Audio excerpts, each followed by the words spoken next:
Halo semuanya, kali ini kita akan membahas sesuatu yang sangat penting dalam dunia kerja, yaitu budaya perusahaan.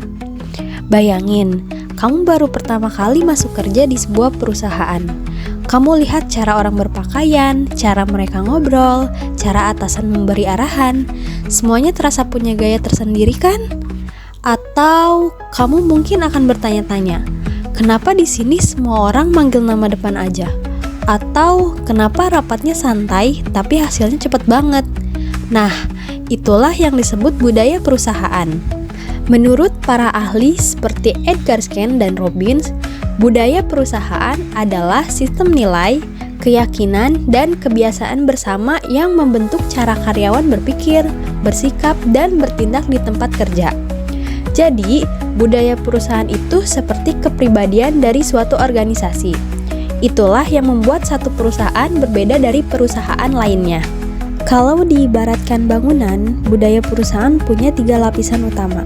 Yang pertama, artefak, yaitu hal-hal yang bisa kita lihat, seperti logo, seragam, atau tata ruang kantor. Yang kedua, nilai-nilai, yaitu prinsip yang disepakati bersama.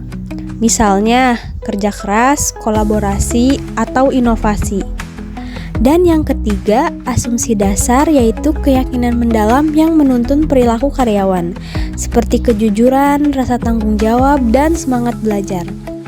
3 lapisan ini saling terhubung dan jadi fondasi dari identitas perusahaan. Budaya perusahaan itu bukan sekedar aturan tak tertulis, tapi justru jadi arah dan panduan bagi setiap anggota organisasi. Dengan budaya yang kuat, karyawan tahu apa yang boleh dan tidak boleh dilakukan, punya rasa identitas, dan merasa bagian dari keluarga besar perusahaan. Selain itu, budaya juga membantu menciptakan komitmen, stabilitas, dan kerjasama. Perusahaan yang punya budaya kuat biasanya punya tim yang solid, produktif, dan mampu tumbuh bersama. Budaya perusahaan biasanya dimulai dari para pendiri. Mereka punya visi, cara kerja, dan nilai-nilai tertentu. Ketika perusahaan tumbuh, nilai-nilai itu diwariskan ke anggota baru melalui proses seleksi, pelatihan, dan sosialisasi. Misalnya, pendiri yang menghargai inovasi akan mencari orang-orang kreatif, memberi ruang untuk bereksperimen, dan mengapresiasi ide-ide baru. Lama-kelamaan, sikap seperti ini menular, menjadi kebiasaan, dan akhirnya menjadi budaya yang hidup di seluruh organisasi. Menjaga budaya yang sudah baik itu sama pentingnya dengan menciptakannya. Caranya bisa lewat pelatihan yang berkelanjutan, penghargaan bagi karyawan yang menerapkan nilai perusahaan, dan teladan dari pimpinan yang selalu konsisten dengan nilai-nilai tersebut. Ketika semua anggota punya nilai yang sama, perusahaan jadi lebih solid, lebih kuat, dan siap menghadapi tantangan. Budaya yang kuat itu seperti lem perekat. Ia menyatukan semua orang dengan tujuan yang sama. Setiap orang tahu apa yang harus dilakukan dan merasa punya peran penting di dalamnya. Tapi kalau budaya lemah, karyawan jalan sendiri-sendiri, nilai perusahaan gak jelas, akhirnya semangat kerja pun menurun. Maka dari itu, penting bagi setiap perusahaan untuk terus memelihara nilai-nilai yang positif.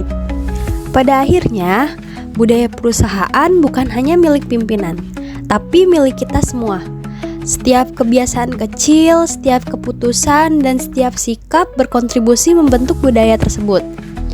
Budaya kerja yang baik membuat tempat kerja jadi bukan cuma tempat mencari nafkah, tapi juga tempat tumbuh, belajar, dan berkontribusi bersama. Jadi, yuk mulai dari diri kita sendiri, terapkan nilai positif di lingkungan kerja, dan jadikan budaya perusahaan sebagai bagian dari identitas kita. Terima kasih sudah menonton video ini, tetap semangat dan terus berkembang bersama budaya yang positif.